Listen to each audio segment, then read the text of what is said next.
Welcome to sixth grade health. This should be your last class for today and for the week. So yay, congratulations. We're looking at pages 116 to 119. We're finishing this chapter 6. And I am gonna ask you some questions from your quick checkup last time, okay? So I am a hollow space in your skull which surrounds each eye. What am I? The eye socket, very good. I screen out tiny bits of dust from your eyes. What am I? Eyelashes, good job. I moisten the underside of your eyelids and keep the surface of your eyeball clean and moist. What are those? Tears, good job.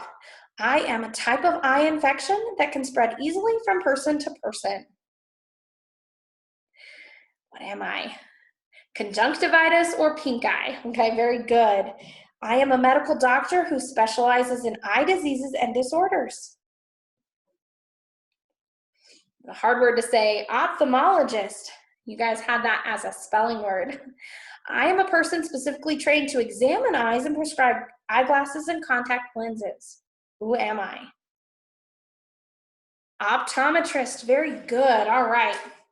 So last time you read 113 to 116. You read it twice, so hopefully you remembered all of those. I'm going to add one. I'm going to give you a different one that wasn't in that list, and give you a few. What am I?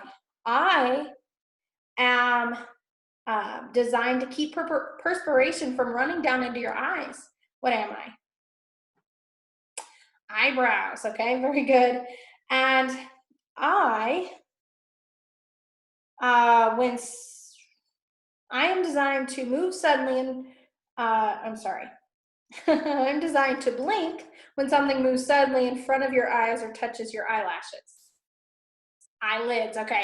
Sorry about that one. I was having trouble there. All right, so healthy communication. I don't know why I turned back to the board. I don't actually have anything on there today because I didn't have anything. And so anyway. We want healthy communication in our body. And some of the things that help that healthy communication is getting sufficient rest. Okay, and so you want to get enough rest where you're not tired, okay? And sometimes I understand that there will be times when you are, maybe you're traveling and so you don't get enough rest, but when you do get a chance, you should catch up on that rest and get some good rest. But when you're resting, the worn out parts of your nerve cells are repaired and their energy is restored. But nerve cells are never replaced. So anything in your brain stem, or your nerves are never replaced. So if they're permanently damaged, then there's nothing that can be done for them. And so that's why you need to take care of your body. And by getting sufficient rest is one of them. You don't want to exercise or be overly excited for too long. It wears down your nerves and you become even more tired. So you want to be doing exercises for short amount of times more regularly. And so that helps your body to have recover time and not be completely worn down. You know, if you go do a vigorous activity, maybe you take a walk in this beautiful weather that we've been having, or you go and shoot some basketballs or something. After you do something like that, you should stretch out, relax, sit quietly, read a book, do something active. But if you've been sitting and studying, as we tend to do with our school, you need to get out and do something active after you've done that, because that's restful to your body. It gets your mind alert, refreshes you, and it's just very good to get out in the fresh air and do something. Something else that we need to make sure, and we've talked about this a little bit, but eating nutritious foods helps restore your energy.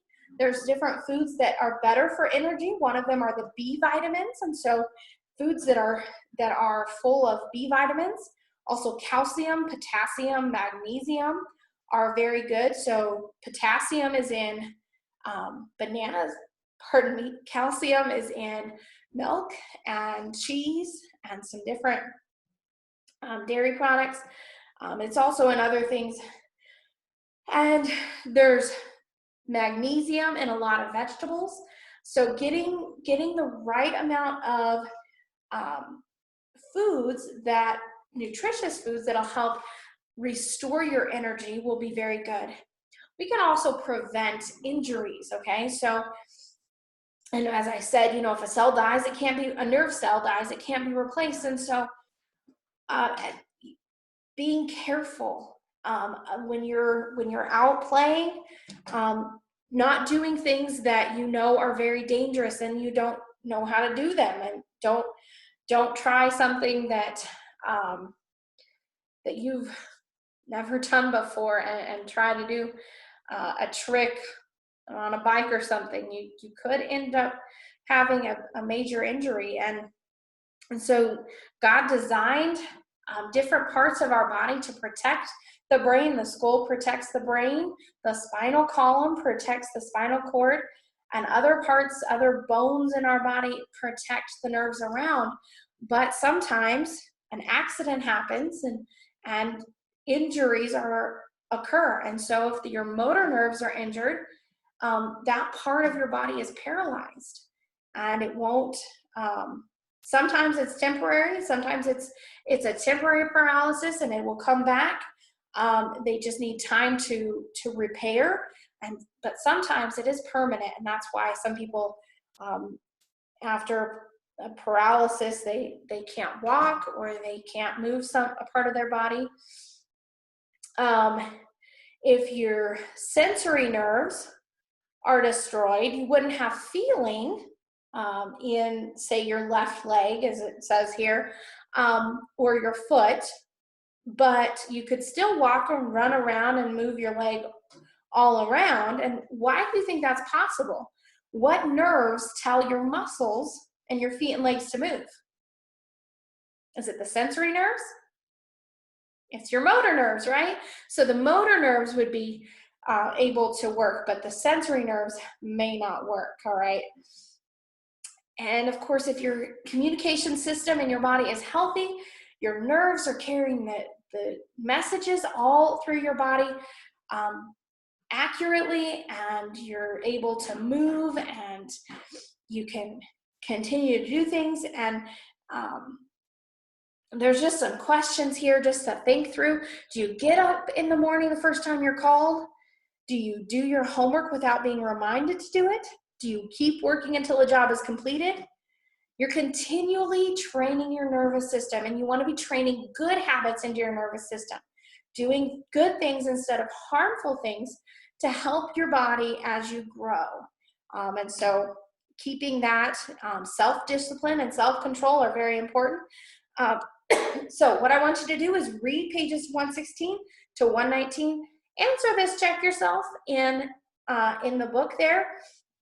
And then there isn't any homework for this lesson, so we will be looking,